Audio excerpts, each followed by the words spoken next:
Bonjour à tous, c'est Matt, on se retrouve aujourd'hui sur notre analyse de marché. J'espère que vous allez bien. Bitcoin a touché les 98 000 $. Il a touché ma zone que j'avais tracée hier. Alors, je ne sais plus si c'était en vidéo ou juste en live, mais c'est ma grosse zone d'alerte, danger, parce que il pourrait y avoir beaucoup de volatilité ici. C'est juste une zone qui entoure le chiffre rond qui est 100 000 à plus de 1000 et à moins de 1000, donc 98 à 102 000. C'est pas une zone technique ou quoi, même si je pense que si je trace une extension sur ce qui s'est passé ici, on ne doit pas en être bien loin, effectivement, on touche le top. Donc c'est une zone qui reste, à mon sens, logique et cohérente. Donc là-dedans, ce que je veux dire, c'est vraiment attention. On va aller à 100 000, ou en tout cas dans cette zone-là. Ce que je disais hier, on y est allé. Maintenant, attention, parce qu'on va s'attendre à beaucoup de volatilité à un moment donné. Peut-être qu'on va faire comme en 2017, où tout le monde avait extrêmement peur du niveau des 10 000. Et j'étais là, je l'ai vu en live, et au final, on l'a traversé comme dans du beurre. Après, c'était vraiment dans la dernière phase d'expansion et d'euphorie du marché. Donc là, on est quand même dans quelque chose d'assez différent. On est quand même loin de la fin du cycle, à mon sens. On reverra ça tout à l'heure, mais voilà. Tout ça pour vous dire, attention, allez pas all-in dans le Bitcoin avec du levier en disant on verra dans 2 mois ce que ça donne, j'ai peur de rater le train ou quoi. Il y aura des phases de correction, il y en a toujours, ok, si on regarde ne serait-ce que sur le H4 depuis tout le début. On va pas regarder en H4 parce que ça va être un peu long, mais plutôt en daily ou en hebdo. Voilà, on a une grosse phase d'expansion, de range pardon ici. On a chopé un moins 30%. Je pense pas qu'on refasse une grosse zone comme ça, aussi longue, aussi chiante dans ce cycle. Mais on a des phases où en quelques jours, on prend un moins 21%. C'est ça la réalité. Là aussi, on a pris un moins 22. Ici aussi, on a dû prendre un moins 20 quelque chose. Donc c'est quelque chose qui va réarriver et qui sera quelque chose de sain et de normal pour le marché parce que le marché ne peut pas monter en ligne droite. Et si on prend moins 20%, moins 15, moins 20, ça nous ramène autour des 80 000. Sans même retoucher ce niveau-là. Je pense qu'il y a beaucoup de monde qui attendrait un retour des 70K, 73. Je pense qu'on n'ira pas. Mais en tout cas, on est prêt. Faut être prêt à voir de la volatilité. Ce qui ne doit pas être une excuse non plus. Ça, c'est très important parce qu'il y en a énormément de gens qui font ça, notamment des nouveaux. Des gens qui se disent, bon, de toute façon, il va y avoir beaucoup de volatilité. On va trouver un top maintenant sur le BTC. En vrai, on n'en sait rien. Ce ne sont que des suspicions. Donc, je short. Je short le BTC, je short mes alts ou je les vends pour racheter plus bas. Vous n'en savez rien, ok? Dans un bull run, une des plus grosses erreurs des débutants, et même de certains confirmés, c'est de vouloir jouer absolument tous les moves. Ils se disent, ok, là ça sent quand même la chute sur BTC, on est extrêmement haussier, les gens sont très bullish, il y a pas mal de nouveaux qui sont pas dans la crypto qui commencent à parler crypto, c'est pas très bon, c'est vrai, donc il va y avoir un dump. En vrai, on n'en sait rien. Et donc, ils se disent, comme il va y avoir un dump sur BTC, ne serait-ce que pour aller prendre cette grosse oblique de liquidation qui est ici, ça ferait au moins un moins 10%. Moins 10% sur BTC, ça peut être moins 30% sur les alts, donc il y a un coup à jouer. Ne faites pas ça. Par pitié, ne faites pas ça. Vous n'en savez rien. Si j'avais écouté à chaque fois que les gens faisaient ça, honnêtement, j'aurais vendu mes alts, et je vous jure que c'était vrai, parce qu'à l'époque c'était le cas. Personne ne croyait dans toute cette hausse. Les gens avaient tout vendu là-dedans. Les gens n'y croyaient pas ici. Les gens n'y croyaient pas ici. Vendaient. Et au final, ils n'ont pas su profiter du top et de tout ça. Donc faites vraiment attention, il y a beaucoup de gens qui vont rater beaucoup de choses. Le plus simple, achetez intelligemment vos structures et attendez. Attendez que les mois passent, attendez qu'on avance vraiment dans le cycle. Et là, vous vendrez. Mais essayez pas de vendre toutes les semaines, tous les 2 mois. C'est vraiment ridicule, vous allez perdre vraiment beaucoup d'argent. Vraiment, il y a des marchés qui sont extrêmement haussiers comme la crypto et des gens qui sont là du début ou du quasi-début jusqu'à la fin et qui ne gagnent pas d'argent. Parce que, alors que ça montait, ils font que perdre de l'argent. Et ça, c'est réel. Ils vont rater, ils vont vendre trop tôt. Voilà, ils vont se dire là, ok, ils ont vendu ici, c'est bon, ça va dumper. Puis du coup, ils voient ça, ils vont racheter. Sauf que ça va être un top. Ils vont revendre là, en disant que ça ira encore plus bas. Et puis ça repart. En fait, c'est tout le temps comme ça. Vous serez trop soumis à vos émotions. Donc vraiment, ne faites pas n'importe quoi. Surtout si vous êtes holder long terme, que ce soit Bitcoin ou n'importe quel alt. Si vous êtes déjà dedans, si vous avez acheté intelligemment avec des structures ou quoi, vous avez juste à attendre, vraiment. Oui, ce sera volatile, oui, on va connaître des moins 30%. Ayez un petit peu de stack du USDT de côté, comme moi je viens de le faire, notamment pour pouvoir racheter, on verra ça après le Other, notamment pour être prêt si jamais il y a un gros dip, pour racheter notamment sur Ether. Moi c'est vrai que j'attends beaucoup cette zone-là. Peut-être qu'on n'ira pas, peut-être que Bitcoin ne va pas dumper énormément, il ne va pas envoyer Ethereum dans le Gange, ou peut-être que Bitcoin va dumper et que Ether va pumper en même temps. C'est un scénario qui est déjà arrivé, qui pourrait réarriver. C'est ce qui a déclenché d'ailleurs le bull run en 2017. C'est un phénomène qu'on n'a pas franchement vu en 2021, que j'attendais qu'on n'a pas vraiment vu, en tout cas pas aussi fort. Peut-être qu'on l'aura ce cycle-là, on n'en sait rien. Mais si vous avez acheté des structures ou quoi, intelligemment et tout, allez pas vendre des petits mouvements en disant vas-y, je vais pouvoir gagner 10, 20, 30%. Non, les alts sont suffisamment volatiles. Vous savez que vous allez faire des 500, des 500% ou du x10. Allez pas jouer des petits moves comme ça, vous risquez juste de passer à côté. Et passer à côté un bull run, c'est vraiment extrêmement douloureux. Vous allez faire n'importe quoi, vous allez re-rentrer dans des tops, vous allez paniquer, vous allez faire n'importe quoi. Je vous jure, c'est typique des bull markets, ça arrive tout le temps. Donc faites vraiment attention à ça. Et si vous êtes holder sur Ethereum, que vous avez acheté ici, ou même un peu plus haut, ou même plus bas, qu'importe, et que vous voyez moi, et d'autres personnes sans doute, qui doivent voir le niveau des 2800$ comme une très bonne entrée, n'allez pas vendre. Si vous êtes holder long terme, attendez. On est très loin du cycle, on va revoir ça après. Attendez. Voilà. Moi par contre, j'ai un petit peu de cash de côté. Je suis prêt à entrer en levier dans toute cette zone-là. Si on n'y va pas, c'est pas grave, j'aurais pas raté grand-chose parce que je suis déjà exposé sur le marché des alts. Par contre, si on y va, je suis prêt. C'est tout. Et à côté de ça, je vais pas vendre mes alts. Je vais absolument vendre aucune de mes alts. Même si je pense qu'effectivement, on a de fortes chances de revenir ici et que donc mes altcoins à moi, qui sont quand même des très low cap, vont prendre tarif, sans doute des moins 30%. C'est pas grave. J'attends. Parce que jouer un move de moins 30% sur quelque chose qui va te faire x10, x30, c'est rien, c'est prendre beaucoup de risques. Donc, on est patient. Voilà, je pense que le message est quand même passé. Au niveau de Bitcoin, je ne vous ai pas reparlé de tout ça. On a évidemment des ATH au niveau de l'open interest, donc ça veut dire qu'il y a beaucoup des ouvertures de positions en leverage sur Bitcoin. Avec le cours qui monte, c'est normal, c'est un phénomène normal, mais effectivement, si ça s'ouvre trop, ça peut montrer un certain FOMO, parce qu'en théorie, c'est des gens qui vont plutôt être tentés d'acheter, même si on voit que le funding est très plat, honnêtement. C'est très étonnant, mais le funding est très plat. Donc il n'y a pas, en tout cas avec ça, on ne peut pas dire qu'il y a un énorme FOMO dans BTC actuellement. Donc peut-être que ça pourrait pas poser un top, ou alors ça montre juste que les gens n'y croient pas trop au final, et que c'est pas poussé, qu'il y a un manque d'entrain dans ce mouvement, donc moins de volume, donc peut-être qu'on aura aussi droit à un dump et à une respiration au final. Il n'y a pas eu de grosses liquidations depuis très longtemps. Okay. La dernière grosse liquidation, c'était ici. Donc on voit, même si la bougie est verte, en liquidation, ce sont donc des shorts qui se sont fait avoir ici. Ok, donc tout ça, il y a un paquet d'ondes qui s'est fait sortir. Et depuis, pas trop, un petit peu dans cette zone-là, mais depuis, il n'y a rien. Donc on pourrait retrouver ce genre de liquidation et liquider énormément de monde. Est-ce qu'on peut avoir la data en dollars plutôt? Voilà. Là, on a eu 130 millions de liquidation. Là, on n'a rien. Donc je ne serais pas étonné de voir un 100 à 200 millions qui se fassent liquider un jour ou l'autre, parce qu'on a 21 milliards de positions ouvertes sur les contrats dérivés. Donc c'est vraiment énorme. Supprimer quelques milliards, honnêtement, ça me semble pas aberrant du tout. Donc je pense que ça va se faire petit à petit. Donc soyez prêts. Encore une fois, le marché va forcément dumper à un moment donné. On ne monte pas en ligne droite, c'est impossible. On l'a vu 100 fois, je l'ai expliqué 100 fois, je l'ai remontré. Donc voilà, faites attention à ça. Faites attention à vous, par pitié. Voilà. Au niveau des ETF, écoutez, ça devient classique maintenant. 700 millions hier, 800 millions la veille, 250 millions d'infos le jour d'avant encore. Voilà, c'est grand classique, ça ne fait qu'acheter les côtés institutionnels. C'est peut-être un FOMO aussi, même si on savait énormément acheter dans le range de Bitcoin, ils ont fait un très beau coup.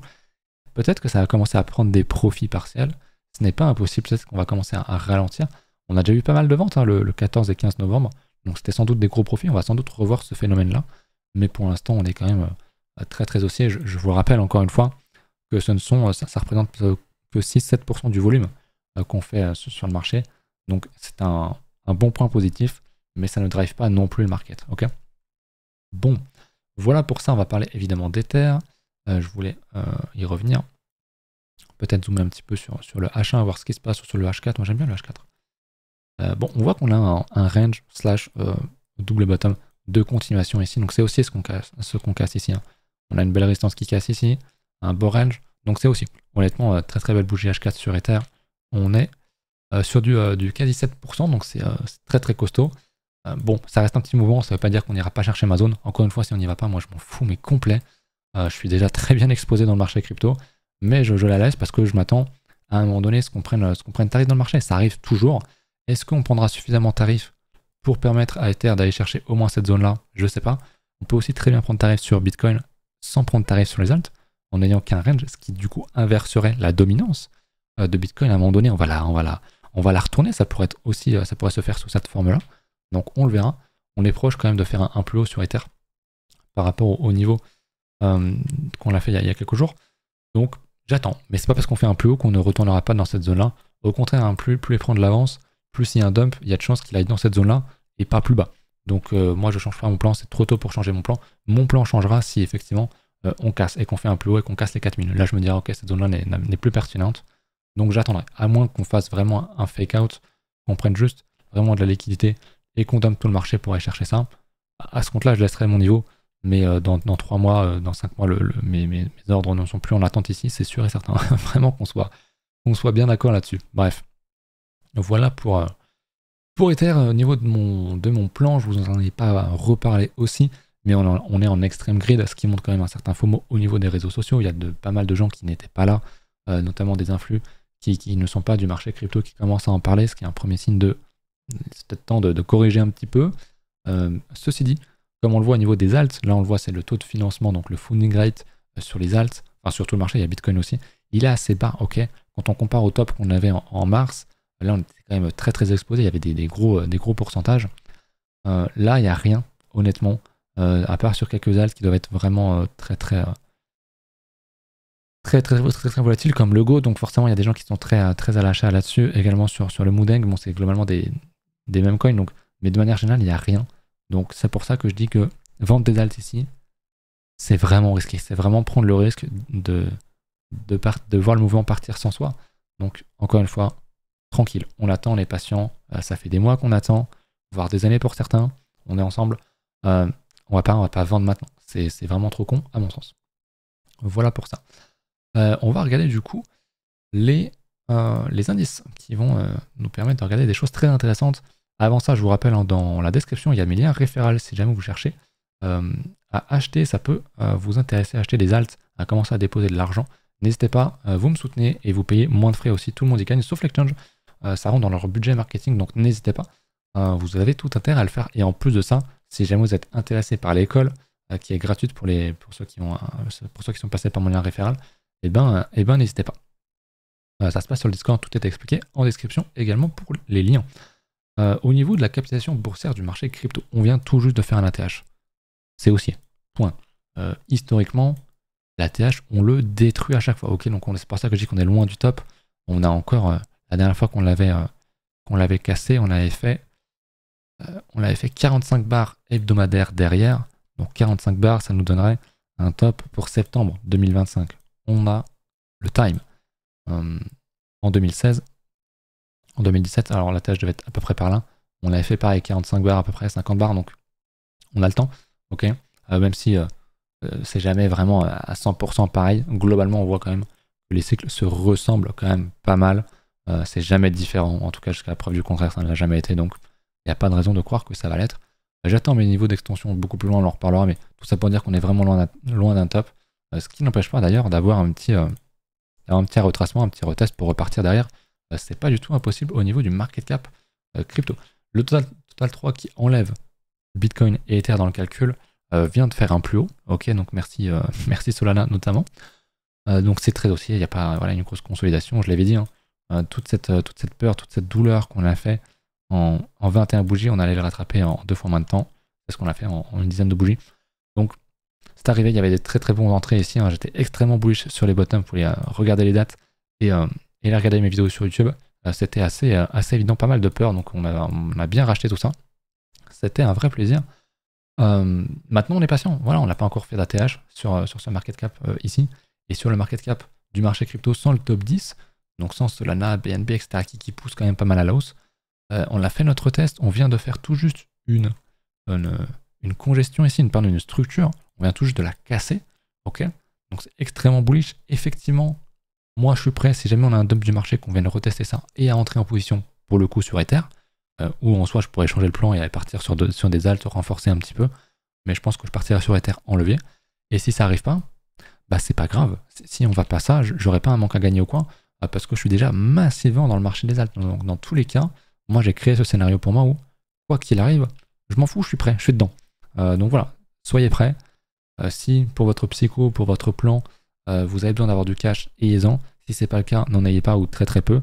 Et voilà. Si vous voulez toujours avoir ce sentiment de ne pas rater quelque chose dans le marché, prenez 5-10% de votre capital, pour essayer de le trader. Alors faites attention à ne pas tout perdre. Il y a derrière au final prendre de votre bague long terme pour remettre dans le trading, évidemment. Mais si vous le faites, faites-le intelligemment. Ayez conscience du risque, apprenez et jouez des mouvements quand même assez importants. N'allez pas faire ça sur du 1 minute non plus. Ça peut être très risqué. Voilà, pour ça, on est très loin donc de la TH au niveau de ce market cap là. On va sans doute vraiment exploser aussi. Donc moi, je pense qu'on peut aller à 1000 milliards. Ici, on est à 300. Je pense qu'on ira largement sur ce niveau-là. Je pense même qu'on peut aller chercher le 1,6, voire le 3, qui pourrait être une grosse zone d'extension, qui pourrait être vraiment tout ça. Moi, c'est ma zone max de TP, hein, tout ça. Je la mettrais vraiment, c'est vraiment la grosse zone où pour moi, on ira sans doute pas beaucoup plus haut. Mais on ira, je pense, c'est une zone quand même assez large. Donc voilà. Tout ça pour dire qu'on est encore loin et qu'on vient de faire une structure. Donc on va connaître une grosse zone d'accélération. Est-ce que ça va être maintenant? Est-ce que ça va être un peu plus tard? Est-ce qu'on va faire un retest pour repartir plus loin derrière? Je sais pas, mais pour moi, on est vraiment sur les alts dans les dernières semaines pour acheter. Est-ce qu'il va y avoir un gros dump avant? Je sais pas, j'ai l'impression que beaucoup de monde le voit. Donc peut-être que ça n'arrivera pas. Et tant mieux. Mais en tout cas, il faut être prêt. Faut être prêt pour moi sur le marché crypto. Ça fait longtemps que je dis ça. Pour moi, on est vraiment sur les toutes dernières semaines pour rentrer. Après ça, il y aura d'autres entrées, bien sûr. Il y aura des flash crash sur le marché, mais on n'aura pas des grosses structures hebdomadaires comme ça pour rentrer, comme on l'a eu ici, comme on l'a eu encore ici, sur un peu partout. Donc voilà, c'était mon avis. Attention à cette grosse zone de danger sur BTC qui va concerner les 100 000 et ce qui l'entoure. Potentiellement retournement. Moi, c'est vrai que j'aimerais bien, ça cleanerait un peu le marché, ça ferait peur au monde, ça nous permettrait de re-rentrer sur certaines positions, de renforcer, d'entrer en levier intelligemment. Si ça n'arrive pas, à ma foi, c'est pas grave, comme je l'ai dit, moi je suis déjà dans le marché, donc je m'en fous. Mais pour quelqu'un qui souhaiterait rentrer, ça pourrait être pas mal. Donc voilà, tout ça pour dire, n'allez pas short le marché juste parce qu'il monte, parce que vous pensez que ça va tomber. C'est extrêmement risqué de short une parabole ou même un marché extrêmement euphorique. Ne le faites pas ça. Soyez prêts, par contre, parce qu'on est dans une tendance à capturer la tendance. Donc à capturer un retrait, un dump, un crash. Ça peut être très intéressant. C'est vraiment la meilleure technique. Il y a peu d'occasions. C'est-à-dire qu'il n'y en a pas tous les jours, évidemment. Ça fait peu de trading, mais quand vous entrez, vous êtes assez sûr de vous. Et ça fait vraiment la différence. Je vous laisse là-dessus. Encore une fois, checkez en description les liens. Et on se retrouve demain pour une nouvelle vidéo, à moins que j'en refasse une plus tard dans la journée. A plus.